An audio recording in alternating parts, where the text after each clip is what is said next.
శ్రీమాత్రే నమః. శ్రీ లలితా సహస్రనామాల్లో మొట్టమొదటి నామం శ్రీమాత. కొంతమంది దీన్ని పారాయణ చేసుకుంటుంటారండి. శ్రీమాత, శ్రీ మహారాజ్ఞి, శ్రీమత్ సింహాసనేశ్వరి అని శ్లోకాల్లో చదువుకుంటారు. అదొక పద్ధతి.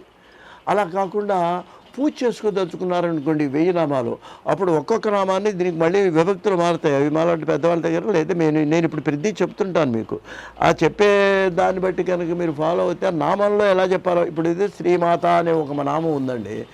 ఈ నామాన్ని మీరు పూజ చేసేటప్పుడు కనుక అయితే ఎలా చేయాలంటే దీన్ని శ్రీమాత్రే నమః అని అనాలండి. అంతేకాదండి, ఇది మంత్రం కూడానండి. అసలు ఈ 999 నామాలు ఒక ఎత్తు, ఈ ఒక్క నామము ఒక ఎత్తు అండి. ఈ ఒక్క నామాన్ని మనం మనస్ఫూర్తిగా అమ్మవారి ఎదురుగుండా స్మరించి ధ్యానం చేస్తే ఇంక ఏ నామం అక్కర్లేదండి. మనకు ఇష్టంగా అన్నీ తీరుతాయండి. ఇంక అమ్మవారు అలా అనుగ్రహిస్తుంది. మనకి ఏది కావాలో అడగక్కర్లేదు ఆ తల్లిని. అటువంటి ముఖ్యమైనటువంటి నామము శ్రీమాత. ఈ శ్రీమాతనే మనం పూజ రూపంలో చెప్తే ఎట్లా చెప్పాలి, మంత్ర రూపంలో. అసలు నామాల్లో, లలితా సహస్రనామాల్లో ప్రతి నామము మంత్రమే. దీన్ని మంత్రంగా మారితే ఏం చేయాలి? ముందు ఓం పెట్టాలి, తర్వాత నమః పెట్టాలి, మధ్యలో విభక్తి చతుర్థి విభక్తి పెట్టాలి సంస్కృతంలో. అప్పుడు ఏమైంది? ఓం శ్రీమాత్రే నమః. ఇది మంత్రం. ఏమిటండి మాత? తల్లి. తల్లి అంటే ఏమిటనమాట? మనందరికీ తల్లే దైవం కదండి. తల్లిని మించిన ప్రత్యక్ష దైవం లేదంటాం కదా. కష్టం వస్తే ఏమంటాం? అమ్మా అంటాం అనమాట. ఏదైనా దెబ్బ తగిలంగానే ముందు స్మరించే తల్లిని స్మరిస్తాం. తల్లి కూడా ఎన్ని పనుల్లో ఉన్నా చంటి పిల్లవాడు ఏడుస్తున్నాడే, వంట చేసేది కూడా వదిలేసేది మాడిపోయినా సరే వచ్చి పిల్లవాడు చూస్తుందండి. నోరు లేని పిల్లవాడు, వాడికి ఏం కావాలో తెలియదు. పాలు కావాలంటే తనే చూస్తుంది. అన్నీ పాలు పట్టినా కూడా ఏడుస్తుంటే ఒకసారి పక్క తీసి దులుపుతుంది. ఏమైనా ఎక్కడన్నా ఏదైనా చేమ కుడుతుంది. అంత శ్రద్ధగా పిల్లవాడు పెంచుతుందండి తల్లి. అది తల్లి యొక్క గొప్పతనం. ప్రతిఫలాపేక్ష లేకుండా పెంపకం చేసే తల్లి అండి. మిగిలిన ఎవరు ప్రపంచంలో ఈ అన్నదమ్ములు అక్కడ ఎవ్వరు ఈ తల్లితో సమానం కాదండి. అందుకే శంకరాచార్యుల వారు అన్నారండి, కుమాతా జాయేత కుపుత్రో జాయేత క్వచిదపి కుమాత నభవతి అన్నాడు. లోకంలోట కొడుకుల్లో ఎవడైనా చెడ్డ కొడుకులు ఉంటారు, తల్లిదండ్రులు ఏడిపించేవాళ్ళు. అంతేగాని కుమాత నభవతి, చెడ్డ తల్లి మాత్రం ఎక్కడ ఉండదు నాయన అని చెప్పి శంకరాచార్య గారు కూడా చెప్పాడు. అందువల్ల ఇప్పుడు అమ్మవారి యొక్క మొట్టమొదటి నామం ఏంటి? మాత, తల్లి. ఏమండి మరి తల్లి అంటే సరిపోతుంది కదా, మాత్రే నమః. శ్రీ ఎందుకండి మళ్ళీ? శ్రీ ఏంటంటే ఒకటి చెప్పాలంటే ఆవిడ గౌరవము, దేవత, పెద్ద ఆవిడ కాబట్టి శ్రీ అన్నాం. శ్రీ మహావిష్ణువు. మహావిష్ణువు అంటే సరిపోతుందిగా, శ్రీ చేర్చాం. శ్రీ మహావిష్ణువు. శ్రీమాత, ఆవిడ శ్రీమాత. నారాయణుడు, నారాయణి, అన్న చెల్లెళ్ళు. ఇంకోటి ఏంటంటే మనందరి తల్లులకు కూడా ఆవిడ తల్లి.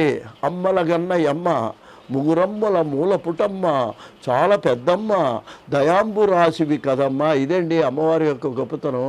పోతన రాశాడు ఆ పద్యంలో. అమ్మవారిని గౌరీదేవిని సృష్టిస్తూ రుక్మిణీదేవి చేత చెప్పించాడండి. అమ్మల కన్నయ్యమ్మ, మన తల్లులందరికీ ఆవిడ తల్లి. అందుకనే ఆవిడ శ్రీమాత. ఏమండి తల్లి అంటే, నువ్వు ఇప్పుడు ఈ జన్మలో ఈ తల్లి, కిందటి జన్మలో ఇంకో స్త్రీ, ఆ జన్మలో ఎవరో ఆ తల్లో నీకు తెలియదు. కానీ మనందరికీ అన్ని జన్మల్లోనూ తల్లిగా ఉన్నది ఈ శ్రీమాత, ఈ లలితాదేవి. అందువల్ల ఆవిడ. ఒక విషయం చెప్తానండి. ఒక పర్యాయము బ్రహ్మ, విష్ణు, మహేశ్వరులకు ఏదో నువ్వు గొప్ప అంటే నేను గొప్ప అని తేడా వచ్చినప్పుడు ఒక విమానం వచ్చి ఆగిందిట. వాళ్ళు బయలుదేరారు. ఆ విమానం వెడుతున్నది. ముందు కైలాసానికి వెళ్ళింది. అక్కడ ఇంకో శంకరుడు కనపడ్డాడు, ఈయన ఇక్కడున్నాడు. బ్రహ్మ, విష్ణువు నవ్వుకున్నారట. ఇట్లా వరుసగా అంతా తిరిగిన తర్వాత చివరికి ఎక్కడికి వెళ్ళింది అంటే అది ఈ యొక్క మణిద్వీపం దగ్గరికి వెళ్ళింది. అక్కడ దిగారు. లోపలికి అడుగు పెట్టంగానే ముగ్గురు కూడా ఏమైపోయినారంటే ప్రత్యేకంగా ఆడవాళ్ళ కింద మారిపోయినారటండి. స్తుతించారు. అప్పుడు ఆ లలితాదేవి వీళ్ళ ముగ్గురినిచ్చింది. సరస్వతి, లక్ష్మి, కాళిక. ఈ ముగ్గురినిచ్చి, ఓ బ్రహ్మ, ఈవిడ సహకారంతో నువ్వు సృష్టి చేయి. ఓ మహావిష్ణువు, ఈవిడ సహకారంతో నువ్వు పోషణ చేయి. ఈ సంహారంతో సంహారం చేయని చెప్పి ముగ్గురమ్మల మూలపుటమ్మ లలితాదేవి.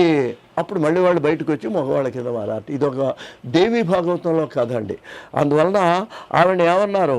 శ్రీమాత్రే నమః. శ్రీమాత్రే నమః అంటే అర్థం ఏంటనమాట అండి? మనందరికీ కూడా మరి తల్లి యొక్క స్థానంలో ఉన్నది.